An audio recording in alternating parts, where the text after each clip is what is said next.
This is our lab titration of an acid with a base. So first you're going to read the entire introduction, and I trust that you can do this on your own, and we're going to show you what we mean by a titration. So titration is a special type of experiment that we do when we have to find the concentration of an unknown acid or an unknown base. So in this case, it's an unknown acid. So we're going to be mixing HCl or hydrochloric acid with NaOH or sodium hydroxide, and we're going to be making water and a salt. So can you write the chemical formula for water in this line and the chemical formula for the salt that we will be creating on this line? So you have to look at your chemical formulas given, and then remember, combine H and OH to make water, and then you're going to combine Cl and Na to make your salt. Okay, so go ahead and fill those in. So the purpose of this experiment is to determine the molarity of an HCl solution by titrating it with a standard solution of NaOH. Here are the materials, and then here is the safety information, because we really need to make sure that we're safe. This is a strong acid and a strong base. On the next page, you have 3 pre-lab questions. Number 1 is just asking which is the acid and which is the base. So can you label, is NaOH the acid or base? Is HCl the acid or base? And then number 3 is saying, what is the indicator used in this experiment, and describe the color change of the indicator from acidic to basic? Well, on page 1, in the 3rd paragraph, it does tell you what the name of the indicator is, and it does tell you the color change. Number 2 is a little bit more tricky because we need to learn how to read a burette. A burette is kind of like opposite of a graduated cylinder. So the numbers start out small at the top and then they increase as you go down, instead of going the other way, which is what we're used to. So when you read these, you have to look at the bottom of the meniscus, which is this little curve. You have to look at the little curve and then read from top to bottom what you see, okay, and count each little line. So each little line is 0.1. So for this one, we might say, okay, we passed one little line and we're almost at the second one, but not quite there. So I might say that this one is approximately 0.9. Okay, so I'm going to write for V initial,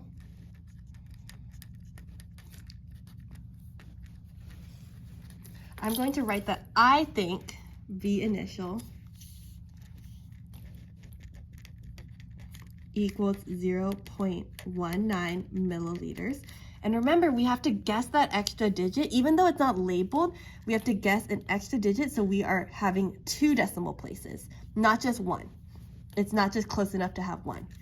So your job is you need to read it and write, what do you think V final is? So read carefully. Remember, it's between 22 and 23. So do you think it's going to be 22 point something or 23 point something? Remember, we have to read from the top to the bottom, so don't get tricked on this one. So once you have V initial and V final, your value of V is going to equal V final minus V initial. Okay. So now that you know how to read a burette on paper, you also are going to have to read it in the lab for real. So a lot of our data we're going to show you on the video, and you can pause the video or zoom in so that you can actually read the measurements for yourself. So all of our procedure is down below, and we're going to be following all of our steps as we go. First, I want to show you the data table. So in this lab, we're going to be titrating using an NaOH solution that is 0.10 molar. So our MB, the molarity of NaOH, is always going to be 0.10 m for both of our 2 trials. You are going to be getting the other data from watching the lab video. But first, I want to show you what a successful and a not so successful titration look like. So give us a minute.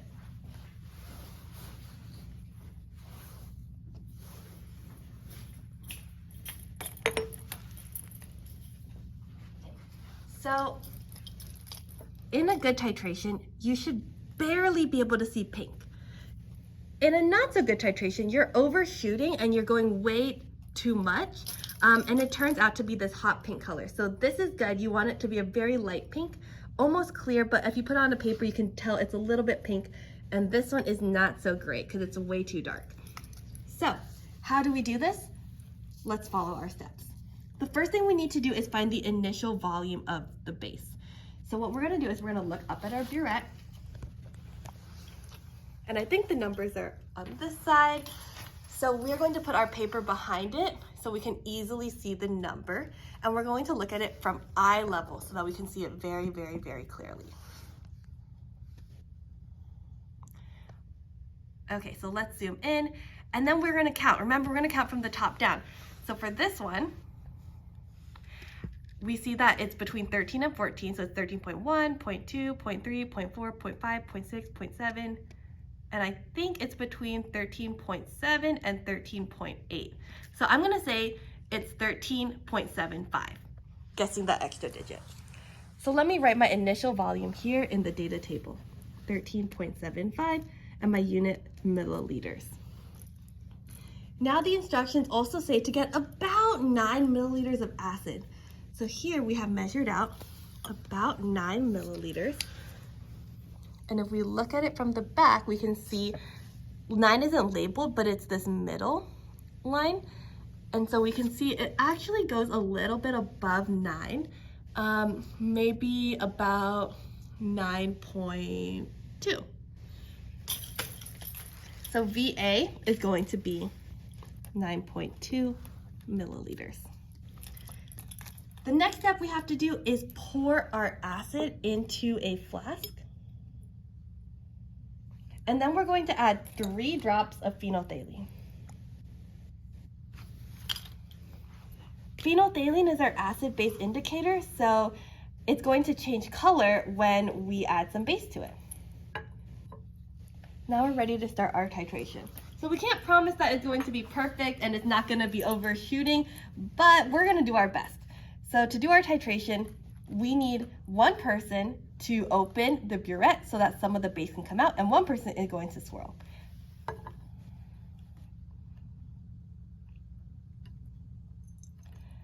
So as you can see, as we put base into the flask, the liquid inside is changing to pink. And as you turn it off, it's going back to clear. So let's do a little bit more. Okay, pink and then back to clear. Let's do a little bit more. Pink, back to clear. Pink, back to clear. And so we're starting to kind of get more and more pink. It's staying pink for longer. So that means we have to add a little bit less now. So we'll start adding it drop by drop instead.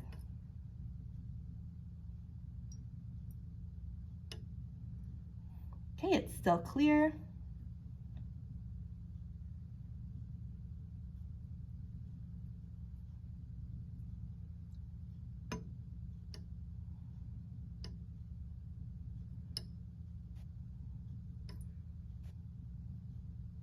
Okay, it's still clear, so let's add just 1 drop at a time.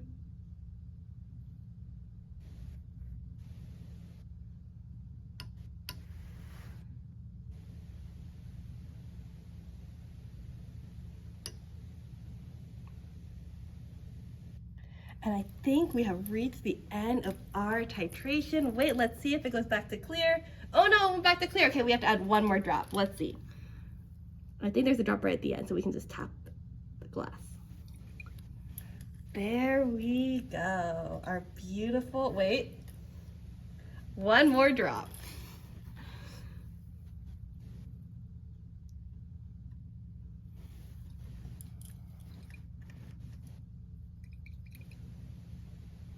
There we go. Yep, it still looks pink. No?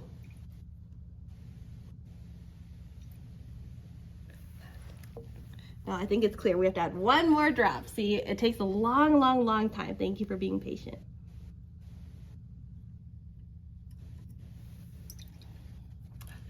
Now it got really, really, really dark. See, even 1 little drop can make such a difference. But I think if we swirl it a little bit, it'll get a little bit lighter and be that good color that we want.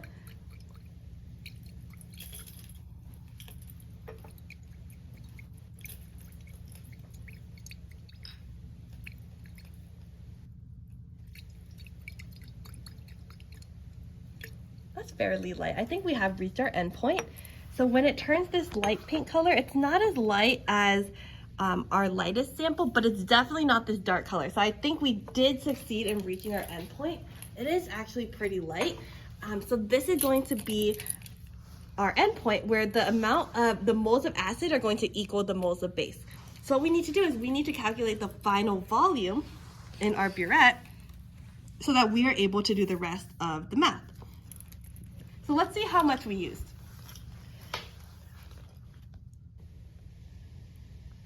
Go ahead and pause the video, and you are going to tell us with 2 decimal places what you think the final volume is. So remember, the 24 is at the top and the 25 is at the bottom, so it has to be between 24 and 25, not between 25 and 26. When you have your answer, you're going to write it in this box right here. Then you're going to subtract V final minus V initial to get VB, and then you can use VB, MB, and VA to calculate MA. Okay, so I think that was pretty good, but let's try our second trial just to be sure. So once again, we're going to do all the same steps. The first thing we need to do is get our initial volume. So let's go ahead and look at our burette to get our initial volume of base. And I think, because we didn't do anything, it should be the same volume as you put for the final volume of the last trial. But go ahead and pause the video, get your data, and let's write that number in the initial volume box. So this is the initial volume of trial number 2. We also have our volume of acid. So here is our other graduated cylinder, and you're going to use the numbers on over here. This time we didn't have nearly as much. I think we had a little bit less than 9 milliliters. So go ahead and read to the bottom of the meniscus, the bottom of that curve, and tell us what do you think is the volume of the acid. So you're going to write the volume of the acid in this box right here. So by now you should have this box, this box, this box, and this box all filled out. Okay, let's go ahead and put our acid into the flask. Let's add our 3 drops of phenolphthalein. Swirl to mix it up, and then let's do our second titration. So I kind of know that I used, about 10 milliliters before. So I'm just gonna be able to go a little bit faster now so I don't have to stop as much. And I can just start putting a lot of base in.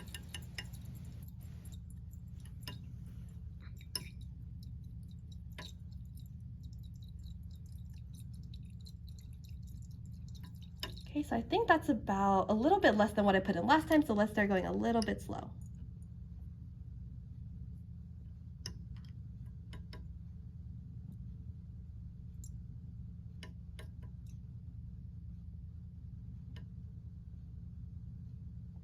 Okay, now I think it's time to start adding drop by drop. That was way too dark. Oh wait, no, I think it's lighter.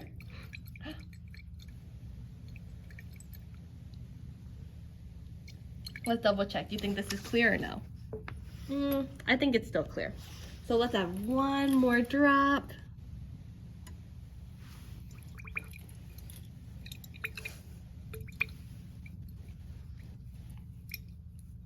It's not coming down. Should we add water? No, we can just add 1 more drop. We can just see.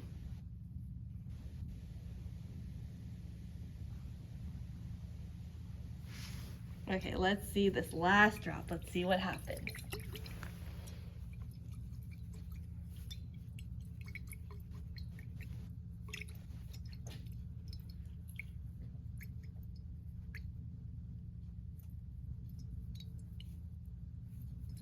Okay, so that is also another light pink color. Let's look at our 2 titrations side by side.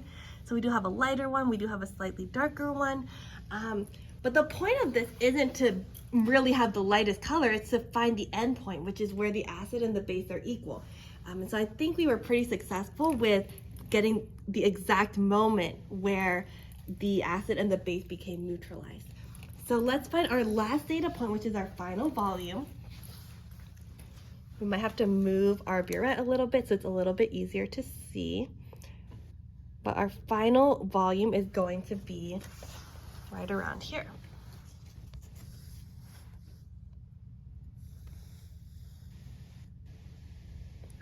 So go ahead and read that final volume and report it to 2 decimal places in your data table under final volume of trial 2. You're filling in this box right here. Once you fill in this box, you can also calculate VB, right? You just subtract these 2 that you had. So you're also going to calculate VB. And then once you have all this data, it's time to start solving for MA.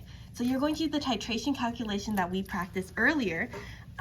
One way to do it is doing MAVA equals MBVB. Remember, you have to figure out how many H and how many OH there are so that you can put the numbers in these boxes. And our chemicals are HCl and NaOH. So figure out what numbers you're going to put in these boxes.